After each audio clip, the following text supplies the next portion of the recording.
À 83 ans, Anne Roche est candidate pour le parti Lutte ouvrière. Professeure agrégée en lettres et titulaire d'un doctorat, elle a enseigné à l'université d'Aix-Marseille. Son engagement remonte à la candidature d'Arlette Laguiller en 1974. Habitante de Marseille, elle représente Lutte ouvrière sur la 11e circonscription. Anne Roche, bonjour. Bonjour. Vous êtes candidate Lutte ouvrière, Oui. Lutte ouvrière qui est un parti un peu particulier puisque de ce qu'on a compris, vous ne concourez pas vraiment à la députation dans cette élection. Est-ce que vous pouvez nous en dire plus sur ce que vous voulez faire dans cette campagne des élections législatives ? Tout d'abord, ce ne serait pas très réaliste de penser que l'un ou l'autre d'entre nous va être élu député étant donné nos scores habituels. Mais pour nous, les élections, c'est un moment important qui n'est pas du tout négligeable, dans la mesure où c'est une occasion de faire connaître nos idées, de nous adresser à d'autres personnes que ce que nous pouvons toucher habituellement. Et de ce point de vue, la télé, et je vous remercie de nous avoir invités, la télé est certainement un bon moyen de toucher un certain nombre de personnes.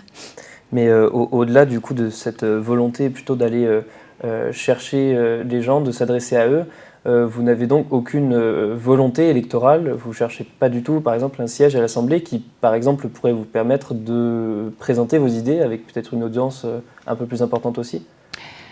Comme je l'ai dit, ce n'est pas à la fois ce que nous cherchons pour des raisons évidentes, mais aussi parce que ce serait paradoxal de notre part de tenter de nous intégrer dans un système que nous récusons. Donc encore une fois, pour nous, les élections sont un moyen de propager nos idées, de les populariser, mais en aucun cas de s'intégrer dans le système parlementaire tel qu'il est.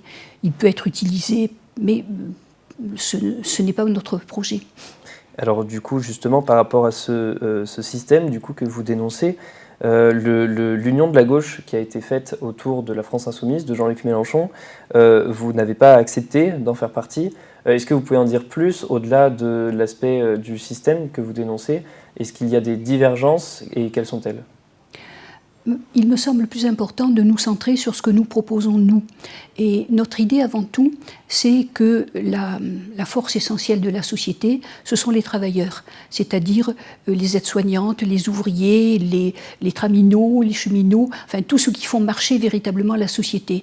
Ce qui a été d'ailleurs patent pendant la période de la pandémie, où on s'est aperçu brusquement que quand ceux-là qui faisaient marcher la société étaient en première ligne, on ne reconnaissait pas leurs efforts à la mesure de ces efforts.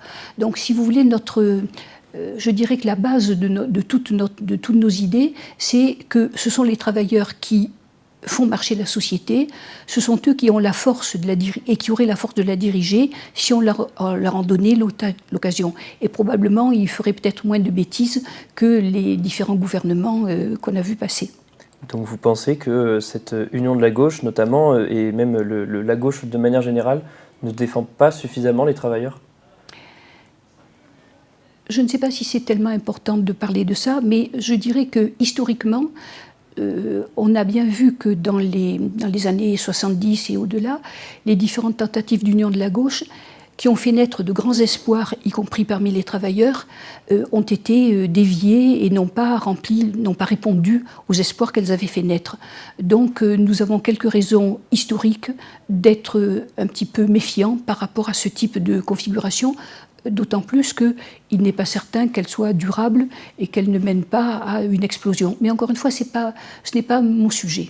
Mais alors du coup, puisque on comprend bien que vous êtes vraiment pas du tout dans cette logique de système, comment faire parvenir à faire grandir vos idées, en tout cas en termes de poids, chez les gens, et quel est finalement votre objectif final, j'ai envie de dire, si vous voulez justement agrandir votre écoute et si vous voulez mettre en place des idées que vous portez, comment est-ce qu'on réussit en passant certes par le système, comme vous le faites, en faisant entendre votre voix pendant les élections, mais disons que si vous voulez réussir à transformer vos idées en des réalisations concrètes, comment est-ce que cela est possible si on refuse du coup de participer à ce système, comme vous le dites ? Si vous voulez, le réformisme n'est pas à exclure, mais il a ses limites. Et au-delà d'une certaine limite, on est dans l'impasse. Ce que nous attendons, nous, c'est véritablement un changement fondamental.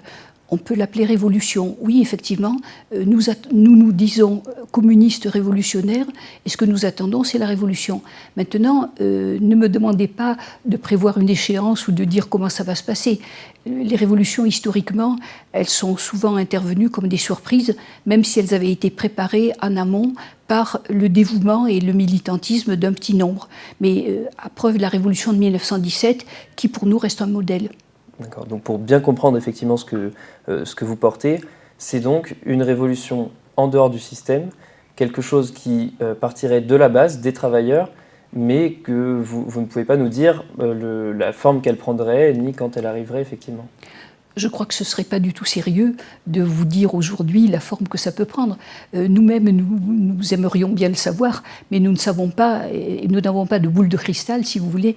Nous ne jouons pas les voyantes et nous ne sommes pas en mesure, et ce serait vraiment pas sérieux de notre part que de dire que la révolution aura lieu. Alors attendez, je regarde ma montre, top chrono dans 48 heures Bien ou sûr. 3 semaines, etc. Bien sûr, alors, mais ce que je voudrais voir par là, ce qui est quand même intéressant du coup de bien comprendre, c'est que comme vous prônez une révolution, on le sait que par le passé, les révolutions ont pu produire des moments sanglants, des moments violents, et c'est des choses qui peuvent éventuellement faire peur à nos auditeurs ou à des gens qui ne sont pas forcément informés sur ce que vous portez au-delà de cela dans vos idées. Comment est-ce que vous faites passer ce message de la nécessité d'une révolution aux gens de manière générale ? Il me semble que la société telle qu'elle est organisée aujourd'hui n'est pas si merveilleuse que ça. J'entends tout à fait ce que vous dites sur la peur que peut inspirer le mot révolution. Mais si vous voyez ce qui se passe en ce moment, si vous voyez les inégalités qui se creusent entre les riches et les pauvres, mais aussi au plan de la planète, entre les pays riches et les pays riches qui sont dans une pléthore de biens et de consommation, et les pays pauvres qui sont confrontés soit à la famine, franchement, soit à des inondations ou à des cataclysmes climatiques comme on en voit tous les jours dans les journaux. Donc il nous semble que la société telle qu'elle est, qu'on la regarde au plan de l'Europe, de la France ou de la planète, elle va mal. Et donc proposer de changer cette société, il me semble que c'est plutôt une bonne idée qui ne devrait pas inspirer la peur, mais qui devrait plutôt inspirer une espérance, me semble-t-il. Très bien. Une dernière question politique, plutôt électorale. Vous parlez des travailleurs, vous vous adressez aux travailleurs qui sont une majorité de la population, effectivement, de la population active. Comment est-ce que vous expliquez que la majorité de cette population, alors que vous êtes le parti, en tout cas vous vous réclamez être le parti des travailleurs, se détourne de vous dans les élections, par exemple, puisque même si vous ne souhaitez pas forcément y participer, c'est quand même le moment pour les électeurs de désigner les partis avec lesquels ils se sentent les plus proches. Comment vous expliquez qu'aujourd'hui l'électorat, notamment ouvrier, se soit détourné à la fois de votre parti, mais aussi plus largement de la gauche? On voit que les scores du Front National, Rassemblement National aujourd'hui, sont assez importants dans l'électorat ouvrier, justement. Il est certain que les scores du Rassemblement national sont préoccupants, mais il faut aussi voir d'où ils viennent. Lorsque le Parti socialiste a été au gouvernement, la gauche à ce moment-là semblait avoir le vent en poupe et on a marché de déception en déception.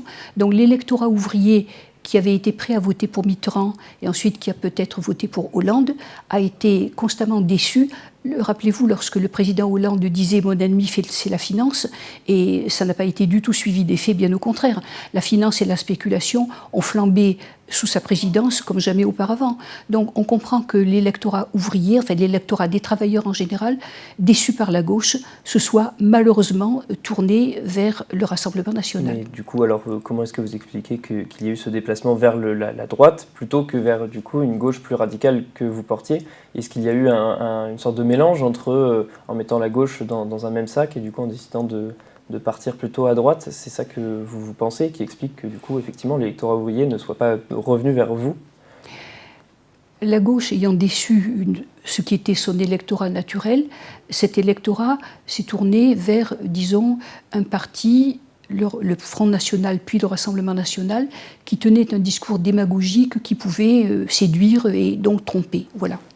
Mais encore une fois, c'est pas notre propos. Bien sûr, mais disons que c'est important pour finalement ceux que vous défendez. C'est quand même important de voir que ce sont des gens qui finalement ne se retrouvent pas, en tout cas dans votre programme, qui ne vous soutiennent pas suffisamment par rapport à ce que vous proposez, puisque vous entendez les défendre en priorité.